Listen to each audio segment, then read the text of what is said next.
Welcome to the Bold Podcast. I'm Todd Birch, entrepreneur, mental fitness coach, and keynote speaker. I believe every person has a spark, but life, pressure, and doubt have a way of dimming it. Here's the good news. You can reignite it at any moment. That's what this podcast is all about. Every conversation is rooted in my SPARK framework: curiosity, mindset, action, growth, and impact.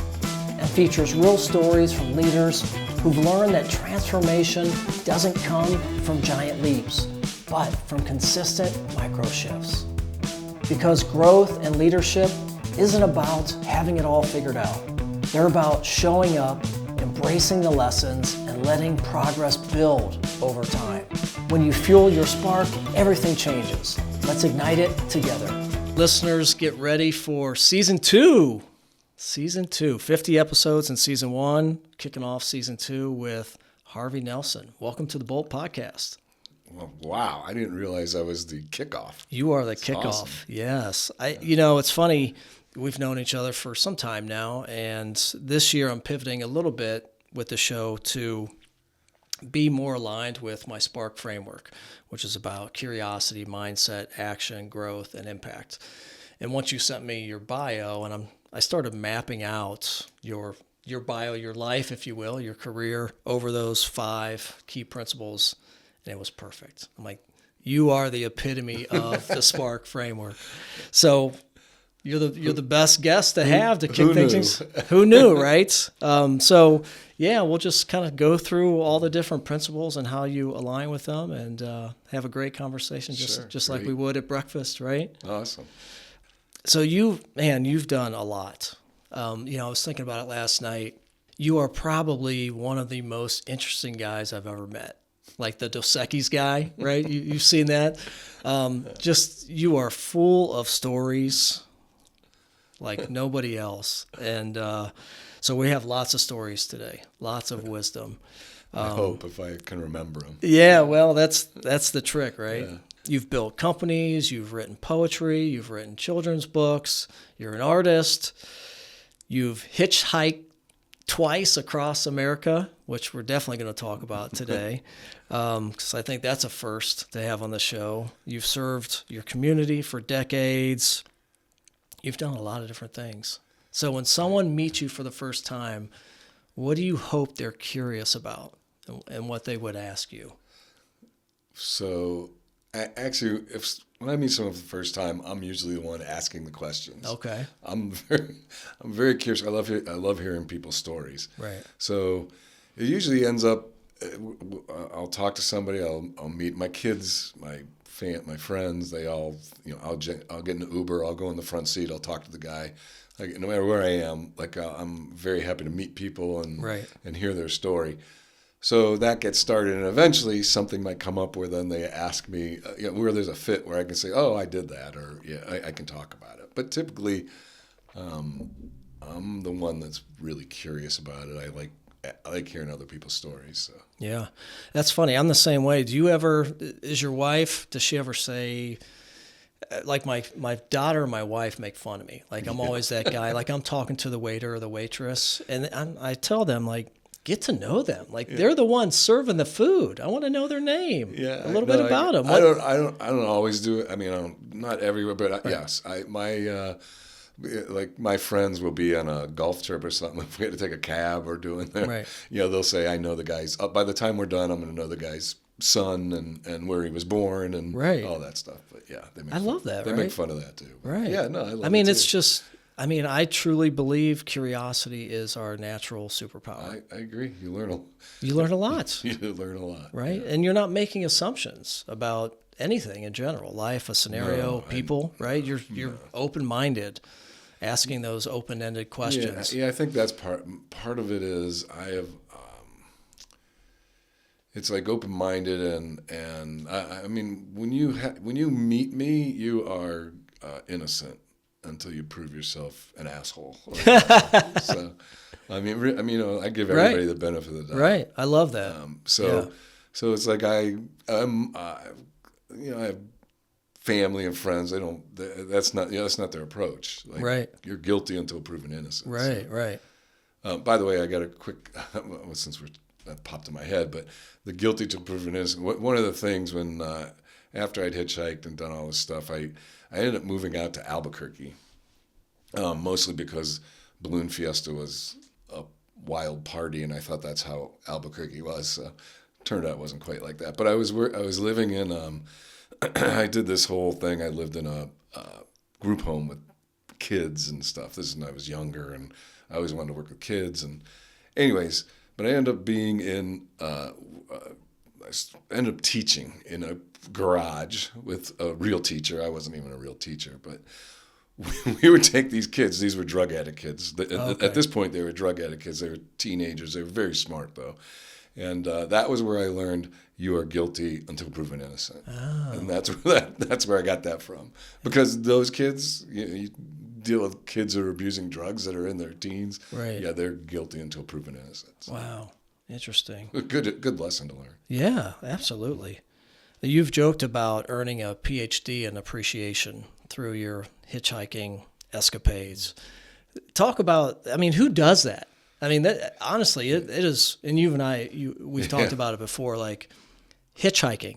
You can't even do it now, right? I don't know. Yeah, I don't know. You don't see anybody. Yeah, but in the 70s, 80s, it was a thing that every now and then you'd see somebody and you're like, oh, they're hitchhiking, right? Yeah, a lot of people in the 60s, I think a lot of people hitchhike. A lot of people I know hitchhike. But Right. I'd never, in my case, I didn't want to, I wasn't going out to hitchhike. I'd never hitchhiked. I really never camped out. I just had something, I don't know. I have to go through a lot of where I was in my life. Right. And things, actually, it was where I was actually in a co-op program. I was going to the University of Akron. I was in a co-op. I was at BF Goodrich. I was learning all this. I was learning to code, and it was actually great. But there was something inside me that just said, I got to go see the world. And I'm not quite, by the way, at this point in my life, trying to remember exactly what I was thinking back then, Well, even though I wrote stuff back then, right. I'm still not exactly sure. But I do remember, what I remember is it was just something pushing me, to do this. I don't even know how to describe it. But that it was, I was like this, I just kept thinking I had to do this, which was sort of crazy. But Right. And you're in your 20s then, right? I was in my early 20s, yeah, probably So 20, 21. So the plan wasn't to go hitchhiking. Oh, no. Well, the plan was to go. My friends were all in college at the time. Okay. And I think the plan was I was just going to go figure out how to get there. I was going to go by bus and stay in hotels. Okay. Now, I didn't have any, I had money, whatever money I'd earned over the summers or maybe from co-oping, I made a little bit, but Right. it was not much. And I think I had a car, I had a cheap car. I sold the car. I think I had this is back then, I had $1,500. And I thought I'd go by bus and stay in cheap hotels. And I literally, I got to Boston, and there was a friend there, and from there, I remember I took my first bus from Boston out to New Hampshire, and it was in New Hampshire, Vermont. I remember I go to this hotel. It's cheap, just a cheap motel, and it was I figured out the bus ride, and this is how well I was prepared. I woke up and I go, I'm gonna be broke in a week or 2 weeks. I can't Right. do this. And so I just started walking. I had a backpack. That's all I had is a backpack. I started walking. I didn't have a tent or anything. And I think I eventually walked by this hotel, and like an old inn. And I went in and I said, hey, can I stay here if I do work? And they let me stay 3 days. We partied. It was like a crazy. And that was the beginning of this is good. And then they go, well, you should hitchhike. And I go, I'm not going to hitchhike. And they go, yeah, you should hitchhike. And so after I stayed there a couple of days, I went out and I got my first ride, scared out of my mind, I remember. And I'm holding my backpack Right, you're not right. getting, I was a kid. I do remember the first ride. It was a small car. It was a young guy. Who knows if it was a guy. I had some crazy rides. I had some creepy rides. This seemed to be creepy, but I was much bigger than this guy. I got in, I was holding my backpack, and I got to wherever, and I got out, and by the end of this thing, I'm throwing my backpack in the back of trucks. I'm just Right. You got more comfortable. But anyways, yeah, it was. But great learning. What I learned was this is back in the '80s. It's still the same. You got all the politics and division now, but people, when you meet them individually, people are great. Right. And the majority of people. And the majority of people were great. I mean, they would take me in. It was crazy. Right. And how long did that journey? That one, the first time I did it was about 4 or 5 months. 4 or 5 months. Wow. That's Again, I'd go meet. I'd end up at friends' college. Right. I ended up. So I went all the way from Northeast to Florida, all the way back up to like Tennessee area, and then out west to. I think I finished in California, and along the way I stopped at friends. Yeah. I would stay, and my friends would. I remember I had my friend in Albuquerque. She had to drop me off at the edge of Albuquerque and had to leave. And she's like, I can't leave you out here. I go, just go. So Wow. I've made it so far. So Wow. yeah, I have a million. We can just have a million stories just on that. Oh, yeah. I mean, I can imagine 4 months and all these little strangers that you're meeting. Yeah, just great learning. This is great learning experience. Yeah. Were there any lessons that you learned during those travels that you carried into your career or into starting your business? Yeah, I mean, yeah. Well, I'll give you one. Well, I remember. So I'm in Estes Park, around Estes Park, Colorado, and it is 70-mile-an-hour winds. I got to find a place. Like, and I by that time I probably had a tent and stuff. I'm trying to remember when this was, but all I know is I was there. I found this. There was this. I don't know, a bunch of cabins. And so I walked in, there's a guy who ran it, and I paid for this. So I go and I stay in the cabin. I remember that he took me out the next day. He was going to take me out and so I can start my adventure wherever I was going to go. And on the way, he was from I think it was Norway. He was some Nordic country. And he was like this, it was an older guy. And a gruff guy, and he was along the way. He tells me, and I'm 20 something, early 20s still at this point, and he said, my responsibility for raising children was to make sure they're responsible for themselves by the time they're 18. They got to learn to take care of themselves. They got to learn to make the choices. And I remember when I was raising my kids that I always thought that was one of the things that it's my role is to make them responsible. So I was really. This is your choice. It was like you choose. There's consequences, but you keep Right. making the choices. Like Right. I see parents. I've seen parents where they make all the choices. Like they just Right. say yes, you can do it. But Right. no, it's like you make the choice, and I think and that probably led into business too. You go. A lot of the lessons I learned when I worked with kids and when I worked my own, you learn that us adults are still have the same kid type stuff. So. It was like, how do you put it back on them?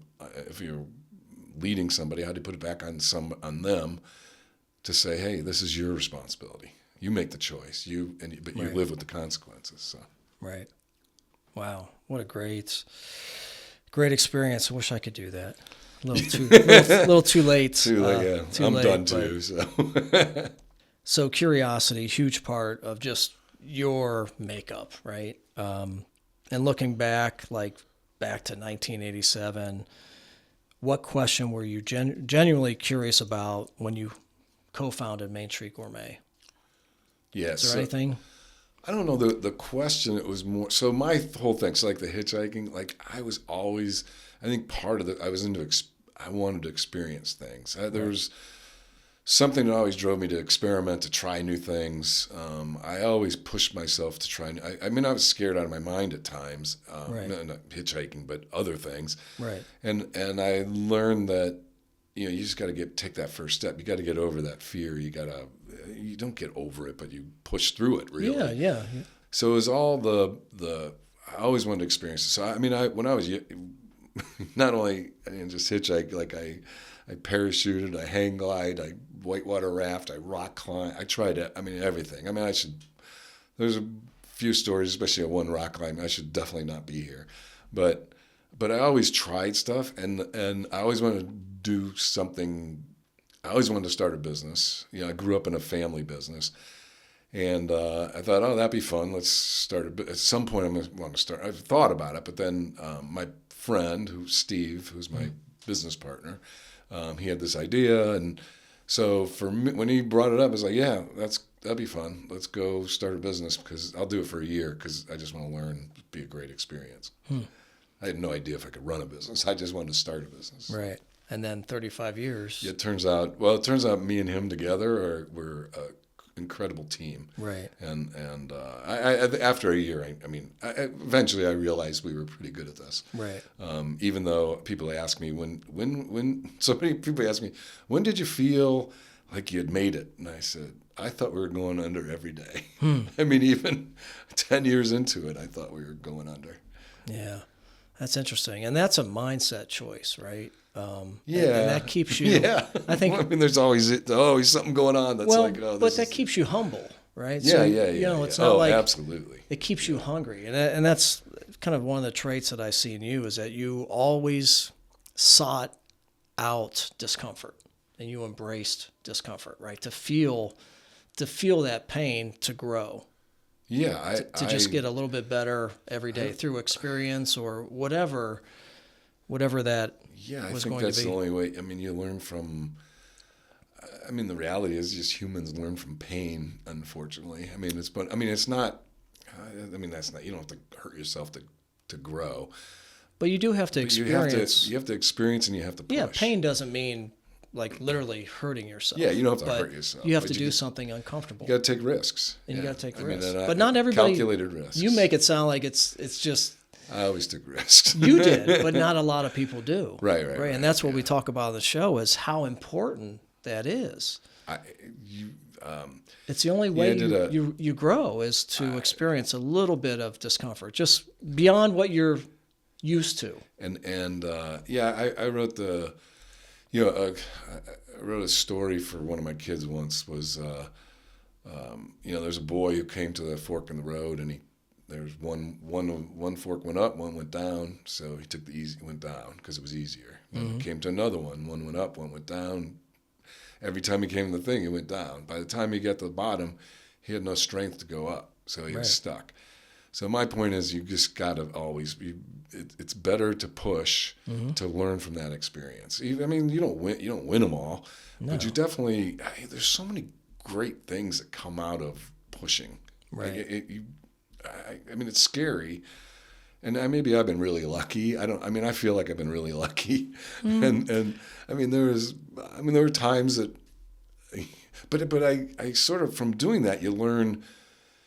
When you take those risks, you start small, you take those small, eventually you can take on bigger risks. So by the time we were going to start the business, like it was a risk, and I didn't have anything, so I had nothing to lose. So it was not like this giant risk at that side. It was going to be a lot. It was going to be a time risk. You didn't have a family at the time. No, I didn't have a family. And so it was, but I had taken so many other risks that this one was like, I was ready for it. And as the stuff came, it was. Right.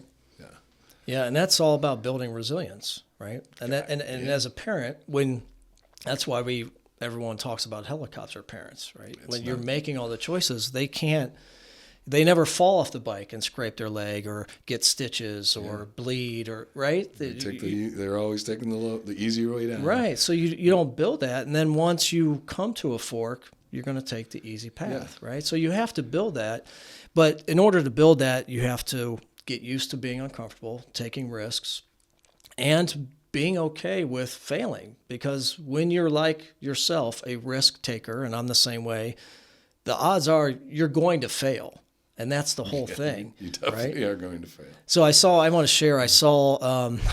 my family and I watched this show called Ink Master. It's about tattooing. I don't know why, we just love it. Yeah. And there was one guy who got kicked off the show, or not kicked off, but he didn't make it to the next step. And he said, it's all about the W's and L's, but it's not wins and losses, it's wins and lessons.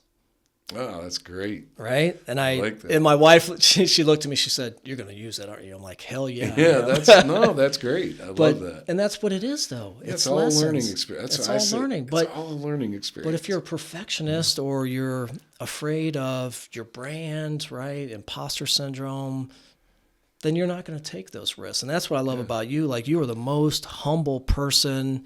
You always, make make jokes about, yourself. I mean, you don't take yourself too serious, right? I mean, you look at your bio, my gosh, like you certainly could, right? But I don't, I know you I don't, just look but at it so lucky. Just, but people I need look to at people understand who take on these great things. They don't realize that, I don't care what you say, I was born in America. I'm a white male in America, growing up in the perfect time of, there were no wars I had to fight in. I mean, I didn't have to do any of that stuff. I had ambition. I mean, intrinsically there was ambition. I had enough smarts, even though I'm smart in some things, not in others. I had, I liked people. I mean, all that stuff, and I had a good family. It's so much luck. I mean, from that standpoint of where you are and that you should just appreciate that. And so all the stuff that I've done is, because, I've done because I've had the ability to do it. But again, I appreciate that I had the ability to do it. Not everybody has that. And so, how do you find what you do have? Right. And then I try to help others find. I mean, that's what I do. I do a lot of that now. Try to help others find that. Well, that's having that gratitude piece. Yeah. That's why I say it is one of the most critical and important habits that you can create in this day and age is having a gratitude practice. Whatever you do, it could be journaling for 2 minutes in the morning. It could be, I do it during my meditation and prayer.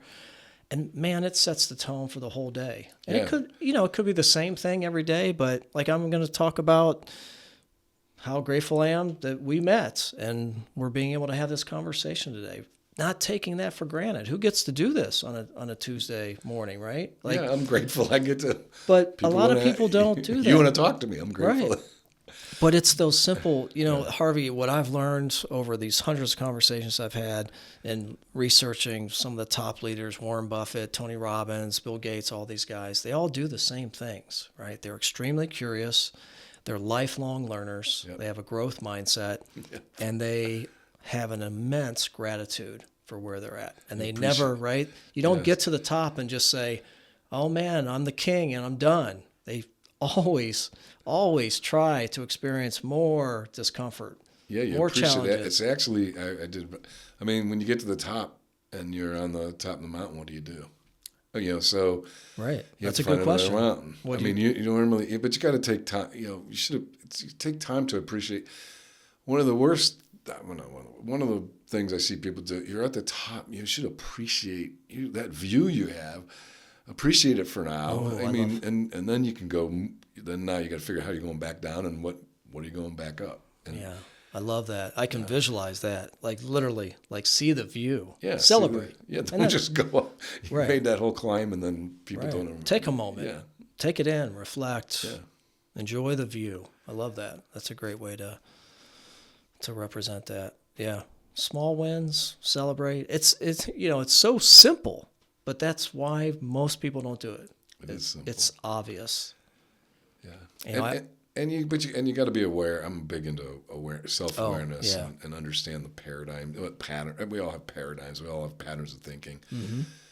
You don't necessarily have to change them, but you got to be aware of them. You should be aware of what's driving you, right? And aware of yourself. What are you good at? What do you love to do? Mm-hmm. So you're not.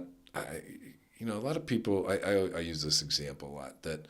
We're educated, at least now in the school systems. You're educated by there's a book, and all the answers in the book, and you learn how to find those answers, right? Mm-hmm. And then if you out of this book you can find those answers and answer them, you're doing well, and you can get through school. In the real world, there are no answers, right? So you have to be able to go out there and look for what is it that's important to you. Mm. It's a different thing. It's different for everybody. So, but we need to learn it's a different way of learning. You can't, there are no answers in the world. There's no answers in life. Even if, I'm not very religious, but if you go to the religious, that's a book. Right. All the answers are in that book. And I look at that and go, no. Right. There's no answers.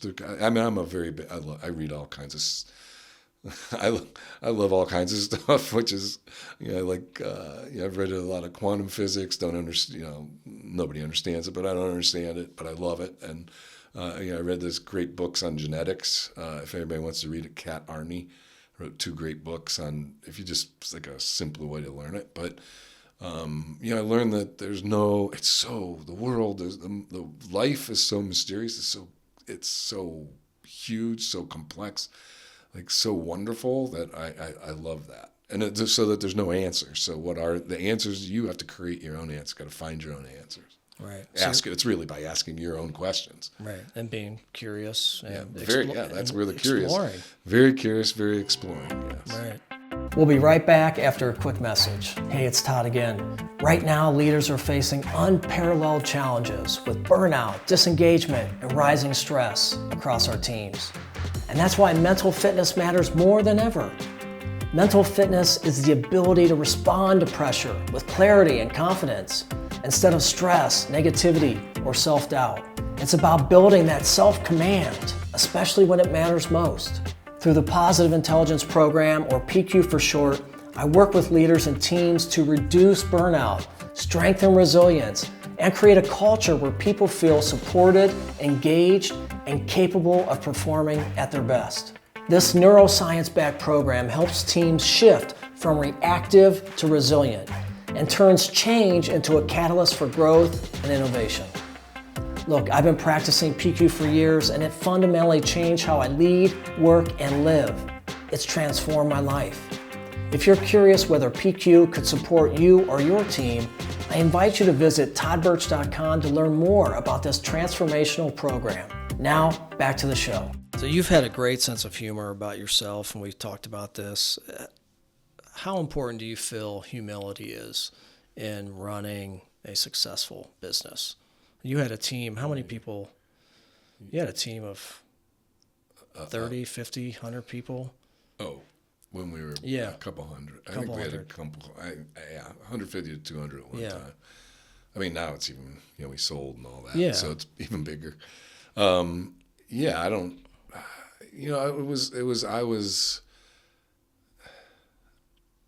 I always wanted to help people. Mm-hmm. I always I think, I wanted to be a teacher at some point. I was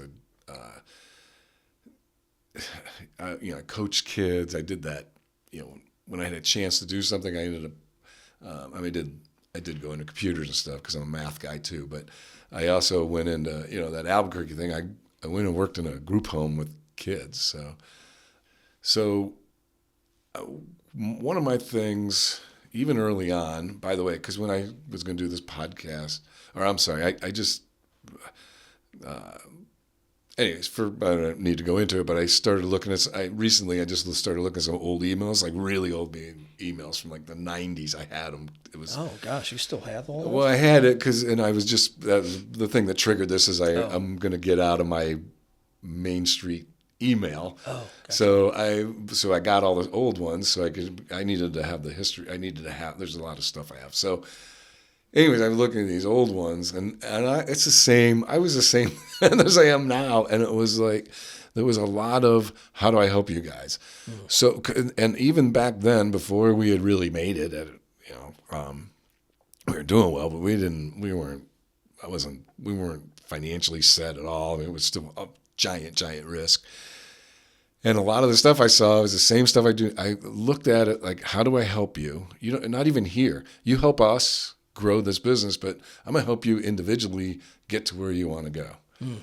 So, you have we have a common buddy mm-hmm. who I think you worked with and with Todd mm-hmm. and the other Todd, right. And he was very talented, and at one point was like, you shouldn't be. You're better. You have too much for us. Right. And so we helped. He wanted to start his own business, and we became his first client. So that helped him to get started. And it was like, I felt great about that. Mm. That meant I had to go find somebody else, but still. Yeah. And I have a few of those. Those stories make me very happy. Mm. Not a lot of people would do that. as a business owner, right? So that's putting I people. don't know. I know people that do it.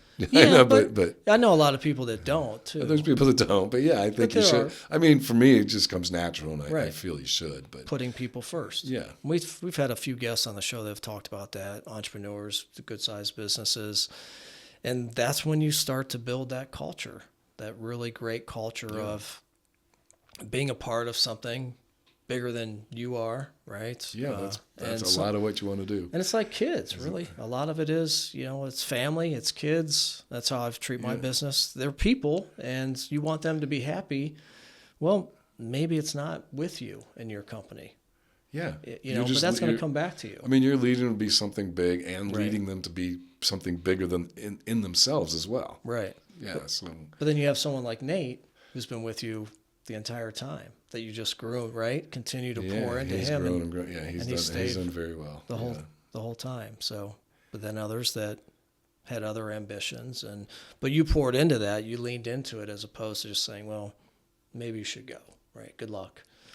And but there's people that there's sometimes it's not a fit, and that's a different thing. Sure. So I'm not saying it's not like Shangri-La, but but when there's really good people who you really like, and you see their talents, and you can help them move on, and but you can't. I think actually as I got old, as it went on, there were some people that's like, I don't want you to go, and I was like, how can we make it? But when you're bigger, we had more options at work to say, how can I make it so you can be the most you can be here because you're really valuable. We need to keep you. I think when we were smaller, it was actually, we didn't have that option. Yeah. And so it was my mindset. I think it changed over time. At some point it was like, I don't want you to leave, it was just, if we were smaller, it would have been different. It would have been, there's nothing for you here. But if we could make it, then I think I at least tried that. Yeah. I wasn't always successful, but. Yeah. Yeah, well, I get that. Were there any, 35 years, very successful, you and Steve. What were some of the challenges? Do you recall like any major challenges that you guys faced and how you overcame them, or any lessons that we have a lot of entrepreneurs that listen to the show? You have, this longevity of running a successful business. I try to forget those. Yeah. Or no, what was it? There's so many. But any that would be a great lesson for. The lesson is, I could tell you that there were times like I remember the freezer was down, like a storm came through. We have an ammonia system for our freezer. These freezers are, they're holding 35 truckloads of product. It's minus 10 degrees. You probably got it maybe 24 hours, and then you're going to start messed up. But you also are producing and putting it in, and freezers need to be there to take the heat out. And so this system is not working. And that we'd have a lot of issues. This would be a perfect example of there's one time. And by the way, I'm leading to, no matter how bad it is, you end up if you just make it through. It works out. And I always say it works out or it doesn't. Right, but if it doesn't. But you just go on to what's next. You try to get past whatever it is. So we had this thing. So there was a storm. Happened to be putting on a roof over where the compressors are for the ammonia system. It was the weekend. The roofers put it up, just sort of nailed down a little bit. The roof wasn't completely finished. So they just nailed it down. This storm comes through. That's like, it was crazy. Roof rips off. I get a call. This is a Sunday, and I think I get a call. So we're going to have to start up Monday. We weren't working that Sunday, I don't think. So we'll get a call, and we got to go in, and there's electricity in there. Everything's underwater. It's like horrible. Oh, and it was I had to go through all of it, but we were there all night. And we're trying to get these things to work. I had ammonia people there. We had the electric guys there. There's a whole bunch of stories with this, but in the end, we got to make the call, and it's about 5:30 in the morning, and everybody's at 5:45, I think, and I got to make the call to this one guy to try this thing, which is going to either work or it's going to be, now we got to wait another few hours, and it's like, okay, still bring everybody in. We're going to try this, and like he did it and he got it to work, right? So we made it through. We thought for sure.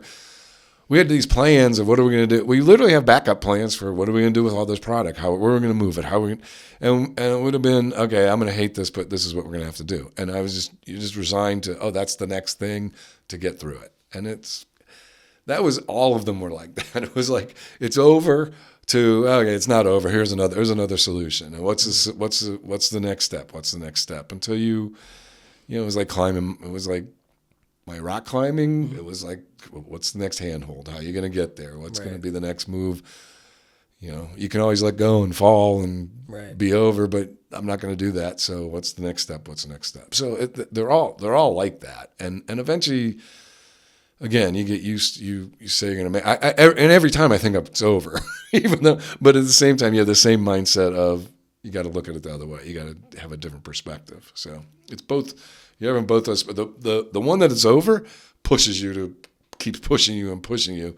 The one that, there's another solution, gets you through you keep going. You find that next step. Right. So it's tough. And I think it's tough when you're starting off too, right? I don't know if you had that same mindset early on, right? Early on, every day we're going under. World, it's raining outside. We have a muffin shop. Right. People aren't showing up. This is it. We don't have enough money to pay everybody. Right. That was every day. Right. Because I know that took me a long time to learn that lesson. And we say in my positive intelligence coaching, like, find the gift. Every scenario, find the gift and the opportunity. Yeah. Right. So that's having that mental fitness, that resilience to say, this isn't the end of the world. We're not saving lives here. Right. Right. That was always the thing. Yeah. You know what? What is the worst case? You got well, what's the worst case? We're going to learn from it. And I mean, we can't be derailed. Yeah. Or it goes under. Nobody's. Right. Everybody's going to survive, and we move on, and we'll keep going. I mean, it's that crazy back and forth. This isn't that, but it was, and it reminded me, Sam Walton, what they said Sam Walton would do, he would go into any store, and he would walk out with something new.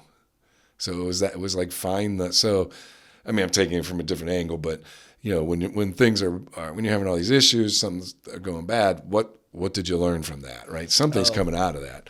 So for him, he'd go into place. He'd always find a positive thing out of any store he went into, even as they got bigger.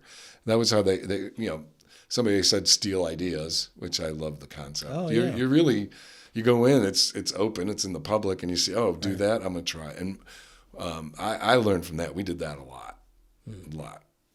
Try different things. Right. And again, you're doing that all the time. Right. So when these big bad things happen, it's like, okay, this is just another giant experiment. It was another perspective of it. Yeah, I love that. One giant experiment. And you have to experiment, iterate, right? You can't, because the opposite of that is getting into a comfort zone and you get complacent. Yeah, and it's right. over. And I've been there, and it's a slow death. It might be a quick death depending on, the business, but I've been in that position as well. And man, that's tough. And a lot of people listening to the show right now are probably feeling that, stuck, especially now it's end of the year and New Year's resolutions. I'm broken. What do I need to do to fix myself next year? But just take small shifts. That's it. Just 1% better every day. Yeah. Right. Lifelong learner. And that's really, I think, if I were to say one motto for you, if you were to ask me about you, this guy is an explorer, extremely curious, and a lifelong learner. And that, to me, that is the only way to be. That's success. Yeah, no, I agree. Yeah, you never stop. Yeah, and that's not getting to the mountain. Somebody says and just planting your flag. Because I did this Picha Kucha, which I'm not going to go into, but the presentation basically. And, one of the things is Herman Hesse about happiness. Happiness is a how, not a what. Mm-hmm. A talent, not an object. And so happiness, or what we're talking about, it's how you live your life. So it's how you do. You keep you're experimenting all the time. Right. That's what you're doing. Right. So I like to say, I have a poem that I'm not going to read this one, but it's like a runner runs, right? A runner runs, a reader reads, an actor acts. So when you're looking at, if you know what you want to be, you go do it. You take that, you just start doing it. So a runner runs. Well, a runner doesn't just run. A runner reads running magazines. A runner hangs out with runners. A runner does tries different ways of does sprints and then stop. Does all kinds of the slow speed, fast speed, and that's all they're focused on. They're doing that. And so if what you want to be and what you want to do and when you want to get out of that rut and there's something, just start doing it. Do what somebody else does in that. Like all the stuff, right? Not that you don't even have to be going towards a goal at first. It's just start doing it. Like they don't do it. Like when I read a book, especially when I was young, I don't quite do this as much. But like you look at the self-improvement book. I mean, I read a lot of books. I mean, I was always a reader, and I was always into self-improvement stuff, but I would live that book. Like I didn't. There would be the pieces that I like. There'd be pieces come out. Like, oh, that's cool. And for a few days, I would just live it, whatever that was. And that's how it gets. You have to go experience it and try it. So you're in. I didn't read this one early on, but there's, let's say, Crucial Conversations. That's a book that's out there on how to have crucial conversations. And again, I didn't do this when I was reading this book because I had done this before, but it was. In that particular case, I would just, if I was younger, I would have gone out and experimented with, okay, let's get in a crucial conversation. Let's do 10 of them and see what happens. And then you don't have to keep doing it exactly like that, but you live that book for a while. And I think that, and again, that comes back to me, wanting what I've learned from doing all those experiences is those experiences are what teaches you. Right. So. Yeah, so if you just read a book and put it down and don't, a self-improvement book or something where you're learning and you want to, or you're trying to go to a goal. If you read it and put it down and don't do anything about it, then that's nothing. Right. You've wasted your time. Right, exactly, and that's insights without action. Yeah, insight or nothing. Right, yeah. Right. You can read books, podcasts. Master class, take a physical class in school, but if you're not taking the action to improve yourself. And I think that's where a lot of people get tripped up is they're afraid to take that one step, right? Because it feels so overwhelming. It's this BHAG, this big, tremendous thing that I want to do. Well, I've posted a newsletter a couple weeks ago about small micro shifts, and there's this case study from NASA, Apollo 11, where they said, they didn't make that milestone. They didn't land on the moon because of one giant leap. It was 1,000 small steps, and they called them 1-inch wins.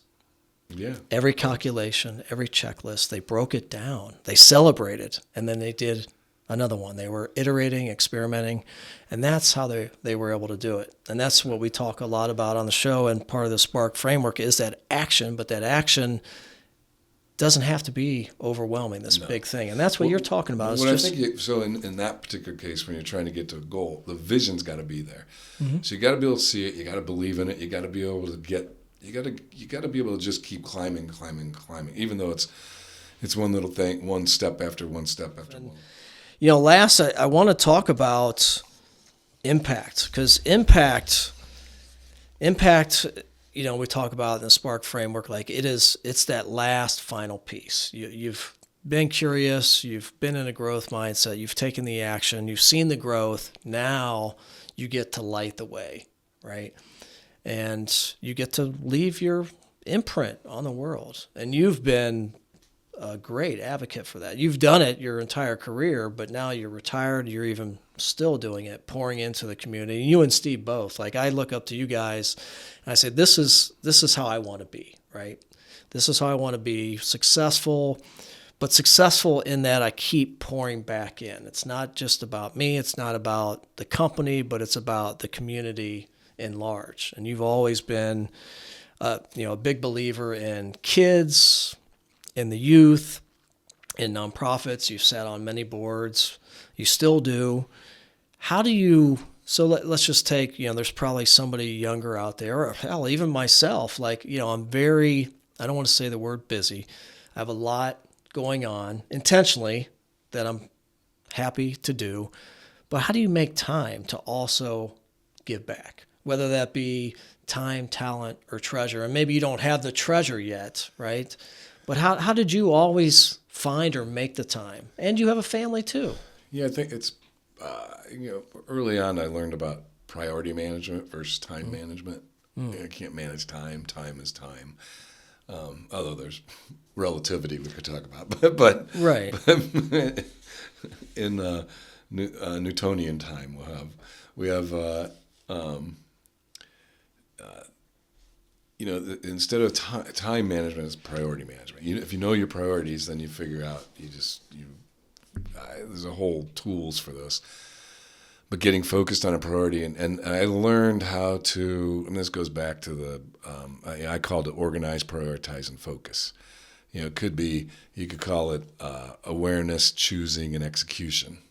There's another one that it turns out these all match, but explore, artist, judge, and warrior. And I'll always get into that warrior part. I'll get into the focus part, get into the execution part. And so what it is really understanding your time. But again, awareness, understanding it, seeing where, and making choices and choosing which ones you're going to focus on. And when you focus on that one. So you pick, I'm not doing 10 things at once. Like I do not believe in multitasking. It doesn't work. I can't do it. So but I can do multiple things, but they're all one at a time. And it's when I'm focused on it, that's when I'm focused on. So I'm a big believer in moderation is doing things to the extremes. So it's not trying to balance everything out exactly. My story is, when I before I started smoking a lot of cigars, which I do way too much now, but when I first got into it, I used to ride my bike to this is how moderation. I'd work out, and then I'd ride my bike to the cigar shop, get a couple cigars, and ride back.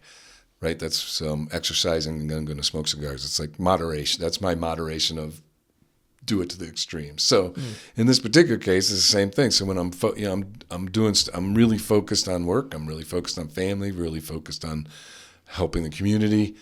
All at prioritizing those times when I'm doing it. I'm not sure if that fit together there. No, it's perfect. That's great wisdom. And how do you, was there a particular moment where you reflected to make that choice? Was it weekly or month? You know what I mean? Were you saying, priority. hey? No, I was always doing priority management. So it was... Yeah, every day was organized. Every day was, eventually I learned, when I learned about I really learned the focus part. I read, it wasn't Dale Carnegie.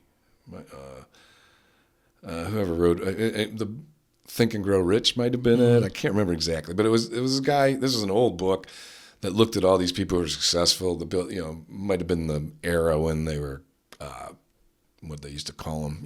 They were owning railroads and they were owning too much. But the people that were successful, everything they had in common was that they focused on one thing. They stayed focused. So that was one of my big things was, how do you get focused? And in order to do that, I learned that you got to be organized. Because from various ways I learned that. One, how a mind works, right? Just experience. So it got to be organized. Then you got to be able to make choices. You got to be able to prioritize. And when you prioritize, and you got to have a way to prioritize. And once you do, then you're focused. And it's that focus that was the key. And I would imagine this day and age, that is incredibly difficult to manage. More so than ever, right? We are. I don't know. You don't think so? You organize it, prioritize it, and focus on it. I mean, that's the key. The key is saying no. You got to say a lot of, I don't know what Steve Jobs say about saying no.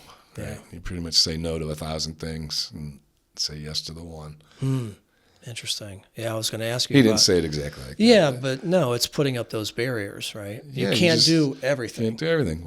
And you don't have to. So it comes back to just knowing. It's priority, knowing yourself. What do you want to be in? And when you don't, so as you're making these choices, and then it just the choices make sense. But a lot of people are making choices based on other people. Other people's ideas of them, other people's, they look at, instead of looking inside and truly becoming aware and working, that's such hard work. That's where that's really hard work. That's years of going after it and really learning to understand yourself. And Otherwise, it's other people telling you what to do. Right. And then you're doing that. And then when the decision comes, what did my mom think? What did my dad think? What's my friend think? What's this politician think? It's no, man, you got to figure out who you are, what you are. So as you're making those decisions, it's based on where you want to go. Right. Did you have a practice or any tips? Like, what did you do in terms of building that mindfulness, that self-awareness? Was there anything in particular? That came through. Or any recommendations? Years of like doing what I said about the books. I would read, when I was younger, I read a lot of Eastern philosophy. I looked at all the religions because I think they all got some great stuff in them. Mm-hmm. I looked at, I read Wayne Dyer. I'm trying to think of all the people because I haven't read these guys in a long time. But I used to read Leo Buscaglia. I don't know if you heard him. He was all about love, and so just reading a lot and trying it out and doing it. Like I never did formal meditation. I walk a lot. I'm very much aware of awareness. Like of appreciating, we talked about appreciation. When I'm going on a hike, I'm looking at things. I'm appreciating when I'm out there. I mean, I walk with my dog every day, but while I'm out, I go to parks and I go to golf courses now, and I'm always looking at what's going on there, appreciating what's out in nature, things like that. So. Right.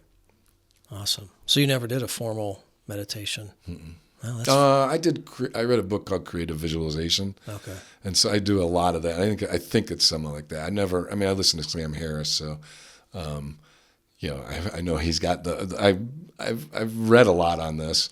I don't know why. I just never. Because if I was a betting man, I would have said this guy's. Well, I did the creative visualization is very close to that, okay. And I've done that. When I need to go, I can use those tools. I did that for a while. Right.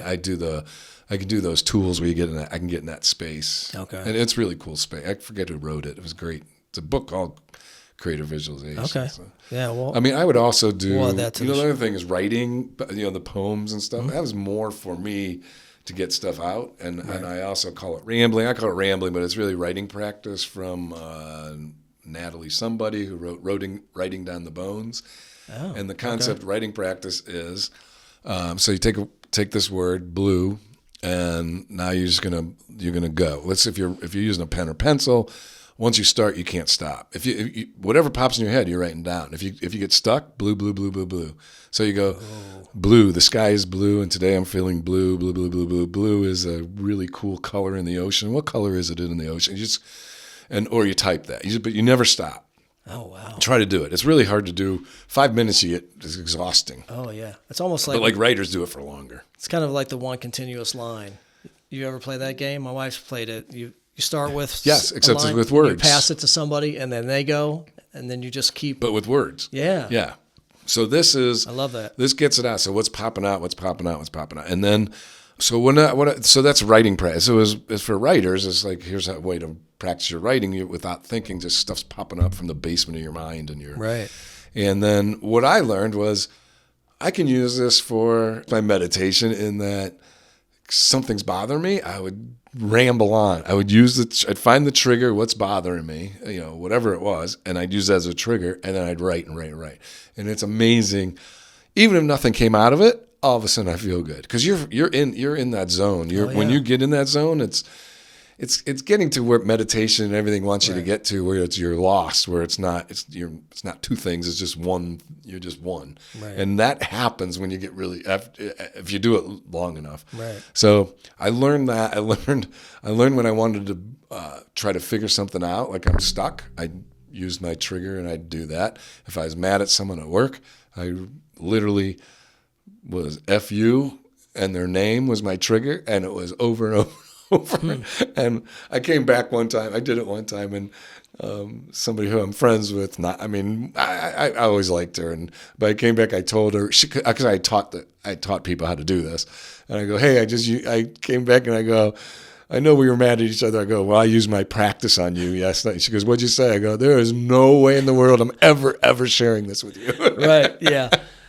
So. That's funny. Yeah. So that's journaling to some degree, right? I've done journaling. This one you're not thinking about it. Right. So it's not real formal. You get it. It's very informative, but it's more to just get it out. It's a meditation in that it just gets stuff out. Yeah. And you get to a different, if you do, you don't necessarily, what comes out on the page isn't necessarily great. Right. But what It's comes the out, practice. what comes out of you, it's I think it's like it's like excretion system for your mind, right? You need to get stuff out. I mean, Right. we do that with our body functions all the Right. time. I think that's one of the ways to get it out of your head. Yeah. That's how I describe it. But Interesting. anyways. And then you shared that with your team, so you had others. Yeah, I share all this. Yeah. All right, Harvey. Well, lots of wisdom today. Coming to a close here. So we have a couple of just kind of quick hits questions. Looking back on your journey, which is an incredible journey, what's one belief or behavior that helped you sustain success and meaning over your career? And we've probably talked about it, but caring about people and caring. We really did get it from the business side about customers. It was pleasing customers, even ones I didn't like at times. Right. We always tried to make it. We were always trying to make it easier for people to. One of our big thing was, how do we make it easy for you to make money off of our products? So how do we, helping the people, always looking at how are we adding value for you. And so I looked at that from people wise, from customer wise, all the stakeholders. Always adding value. Yeah, investor. Yeah. I love it. Great tip.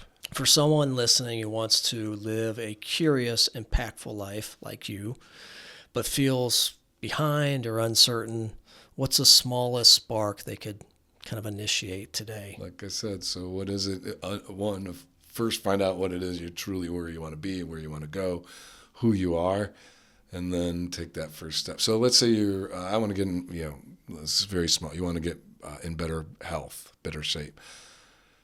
What's a first step? But you don't have to commit to going to the gym every day, that kind of thing. But what do healthy people do? They read health magazines. Order a health magazine. Just start reading it. That's your first thing. Right? It's very easy, very simple, no commitment. Right. And then maybe it's like, I'm going to walk. I can look in my health magazine to see what's the first way to get started walking, that kind of stuff. So, and then I'm going to hang around. What do healthy people do? I think I'll hang out where do they hang out? Go hang out at a gym or something. Right. But you just do what other people do that. Right. Just start. Right. And with that, at first, you don't have to make any goals. Right. Just be it. I call it, there's doing goals and being goals. Right. A doing goal, right? You can get, like our SMART goals. You can set out as a being goal is you be that. Just be it, and then as you be it, the other goals come from that. I love that. That's good. All right, so this is good. We didn't talk about this yet. You're probably wondering if I was going to bring it up. So there's this whole thing where you found a wallet, right? You found a wallet, returned it. Take us through that. That's my joke at the end of my resume. Oh, that's not a real story? I say I want to. No. Oh, what a letdown! That's not a real story. That's supposed to be a joke. Man. Steve actually, I put this in for something we were doing, and he goes, people don't get that, and I go, yeah, I think they get that, but maybe not. So the joke was, actually, as I think about this. It's like I'm the type of guy that in reality I would give them money. I would never keep the money. Right. But I wanted to be like, I found the wallet, I gave him everything back, but I did keep the money. But it's funny to me because I would never keep the wallet. Even when I was young, I would never do that now. Yeah. And but it's because I think it just speaks of I want to be remembered by. I just as I was thinking about this, subconsciously it's like, yeah, I want to be remembered for my values. Like with the stuff you just talked about, like this, right? Like the when you say, oh, you've done all this stuff, but then you say, but you've been like this type of person, like that's what that makes me happier. I mean, I love that. I don't get me wrong, it's great to accomplish stuff. So, but to be remembered for being a good person, that's always been important to me. Right. No, a great. So lesson. I would have given him the 500. Yeah. Okay. Well, that makes it better now. Like, I got to ask about this great story about this wallet. All right. So now we're hitting the lightning bolt round. These are one word answers, maybe 2 words. But if you could describe leadership in one word, now this is a one word. What would it be? Energy. Ooh, I don't think we've had that. But I'm an energy that creates a future. Okay. Energy that creates a future. Okay. Who is a leader you admire and why? Living, dead. One day? What? I can't do one. No, come on. You got to pick one. I don't have one. They're all. I've had so many mentors. Who's the first? Let's go to ramblings. First one, leader, admire. That might be Joe Canfer, I guess. I'm thinking he's done a lot of. Yeah. And he's good with people. He's been great with people, and yeah. Okay. And he was on our board of advisors, and yeah, I learned a Goodyear. lot. I learned a lot from him. Right. Goodyear or Gojo? Gojo. Yeah. I always get that. Yeah, he was a good guy. Okay. This is going to be. Oh, now I got my dad. My friend's dad was. Go ahead. All right. Well, you can come back. You're probably going to send me an email. That's okay. All right. So this is going to be another tough one. Do you have a favorite leadership or personal growth book? I know you read an individual one. No. Yeah, you just got. Yeah, the latest one I read. Okay. Was Primal Leadership. Oh, which is very good. I have it. I haven't read it yet. Okay. It is very good. Okay. Primal Leadership. And Switch is another good one. Switch is. I use Switch all the time. Yeah. Yeah. Okay. Another one I just read. We'll do 3 like Ezra Klein. Okay. Because we're making you like the Ezra Klein podcast. So. Okay. I just did Change by Damon Santola. Okay. Which was how to change big things. Very interesting. It's a very interesting read on if you're trying to do bigger change, like community changes. Oh, gotcha. Yeah. Okay. But it works it works in organizations too. All right. And then next is, what books are you reading right now? I think you mentioned a few. Change was probably the last one in this venue. I read fiction. I read a lot of different stuff. Actually, the last actual book was The Tao of Pooh. Okay. I don't know, have you read that? Mm-mm. Oh, it's great. It's Taoism. Yeah. Tao. Taoism of Pooh. It's a really easy read. Okay. It's a great. It's great. Okay. Very simple, but so is Taoism. So. Right. We'll add that. All right. So last but not least, you get to end with one of your favorite quotes, or do you want to just end with one of your poems? Okay, I'll do the. We didn't read any of your. I didn't do any of the poems. But we got to at least. I'll do this one. All right. I think I got this one memorized. Plus, it ends with one. I probably shouldn't choose my quote as my favorite quote, but you can. Well, you get to add it to the bullet wall too. You get an opportunity to add a quote to the wall. Oh, okay. So maybe you save it for that. All right. Well, this is it. So. Oh, okay. All right. So this I made into a children's book. I had this guy. Again, meeting people, brought people in from Bulgaria when Bulgaria was communist, and brought his friend in to work for us. Their friend, they all escaped while it was communism. The one guy's a muralist, a great artist.